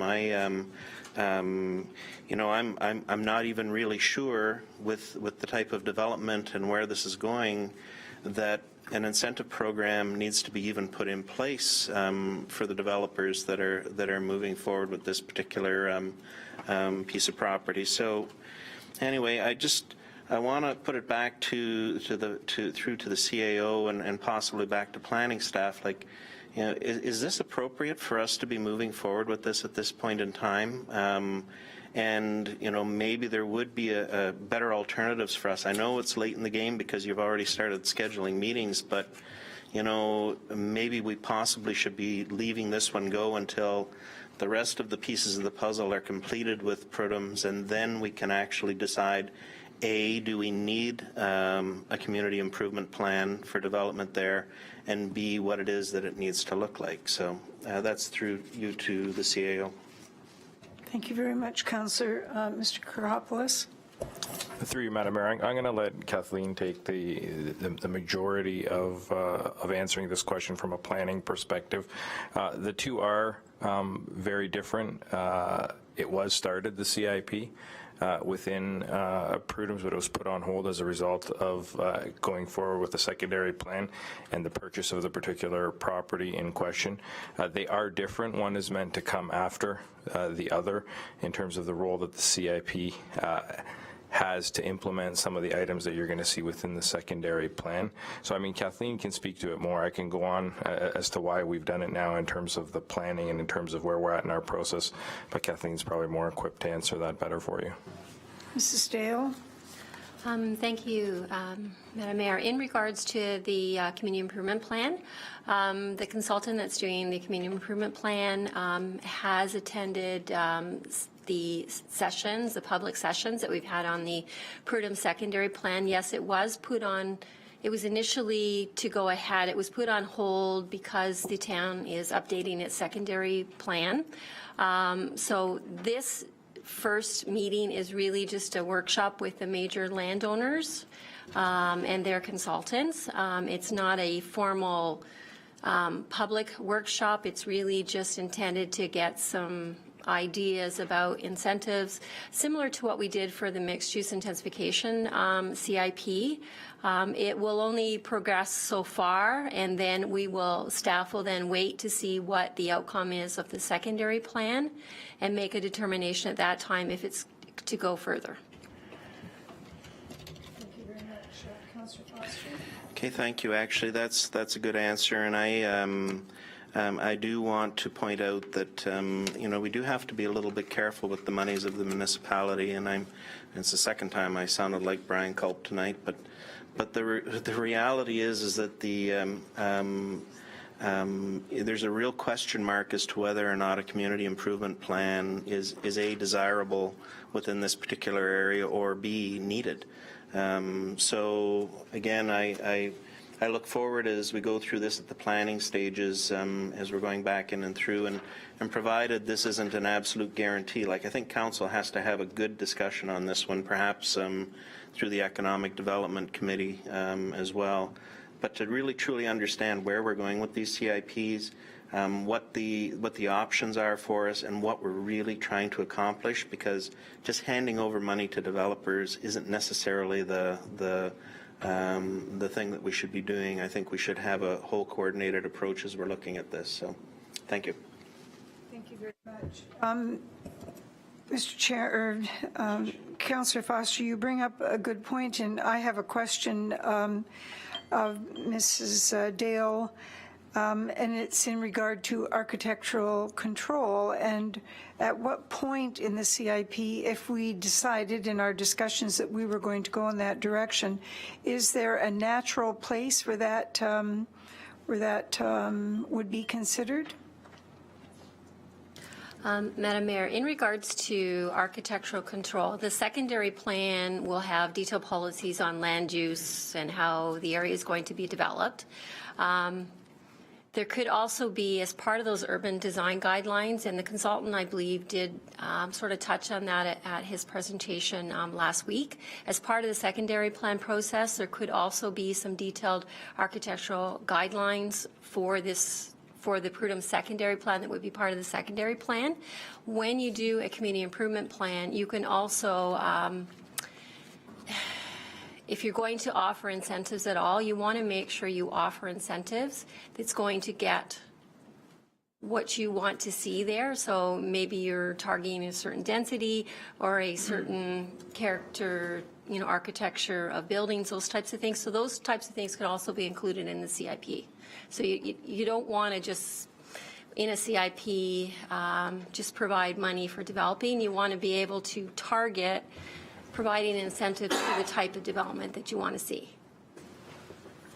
All right, so as Councillor Foster has suggested, we start with a discussion about what it is. Once we see the secondary plan, we have a discussion, and we go forward. Is that what you're? Yeah, and if I might suggest for our economic development, I think if nothing else, just have a quick discussion about this and lay out some thinking processes, because this is going to be really critical to what we're doing in the future within the municipality. I think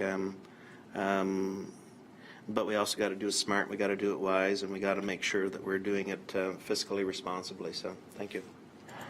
Councillor Pachariba? Yeah, I was just going to say, our councillor inquiry session is, a portion of this is just supposed to be to ask the question, not to have a full-blown discussion about it. So we don't want to put staff on the spot. We want them to get those answers and come back at a later date with a nice, fulsome report that then we can digest. Thank you very much. And Mr. Kokopoulos, you can take that away and then ensure that it's on the right agenda. Thank you, Councillor Pachariba. Anyone else? All right. Councillor Foster, I think you've taken up everyone's time. Is there any councillor inquiries on this side? Do you have another one? Anyone else? And on this side? Nothing? All right. I guess you didn't take up too much time at all. Is there any notice of motion? None? Announcements. Councillor Ranjima. Thank you, Madam Mayor. April 26th, next Wednesday, is the Mayor's Luncheon at Rockaway Vineyards. You probably have received an invitation by email. If you haven't registered, register soon. It's selling out fast. Register at 563-5044. That's the Chamber's phone number. Also, the Mayor's Golf Tournament, May 24th, 20 Valley Golf Course. There's sponsorship opportunities if anybody's interested. Register at Lincoln, go through lincolnchamberofcommerce.ca to register or call 563-5044. You can look on Facebook. There's an event on there too. Also tomorrow night, the Lincoln Chamber of Commerce and West Lincoln Chamber of Commerce in Grimsby are having a business after 5 at McGregor's Pub and Grill at King and Victoria Avenue from 5 to 7. Everybody's welcome. It's open to all members and guests, and as council members, you are welcome. Again, 5 to 7 tomorrow night. Thank you. Very good. Thank you. Councillor McPherson? Thank you, Madam Mayor. Just a reminder that 2 weeks tonight, out in the East End, Ward 3, we will have a meeting. Councillor Thompson and myself will be hosting at the Jordan Fire Hall, 7 to 9 p.m. So for all those residents in the East End, come on out to see us and talk to us. We'd like to talk to you, and also we will be featuring some of the projects that are happening out that way, the Jordan Downtown Improvement EA, the Vineland King Street EA, the 13th Street public meeting, and also, of course, if you are not up to date, we'll bring you up to date on the Prudhoe secondary plan. So lots of things going on. We'd like to see you out. Thank you. Very good, Councillor. Thank you. And we should remind everyone that tomorrow night at 7 p.m. is the Economic Development Committee of the Whole. And so we'll all be back here at 7 p.m. All right. There is no closed session. I have a bylaw to confirm the proceedings of council, moved by Councillor Foster, seconded by Councillor Thompson, that leave be given to introduce the following bylaw, number 2017-32, to adopt, confirm, and ratify matters dealt with by council resolution. Your pleasure on the motion. Motion is carried.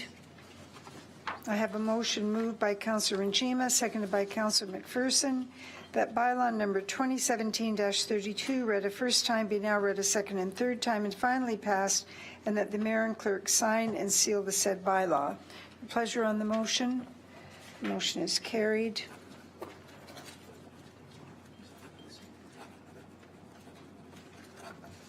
The business of this council having been completed as circulated and posted, I now declare the meeting adjourned. Thank you, Council.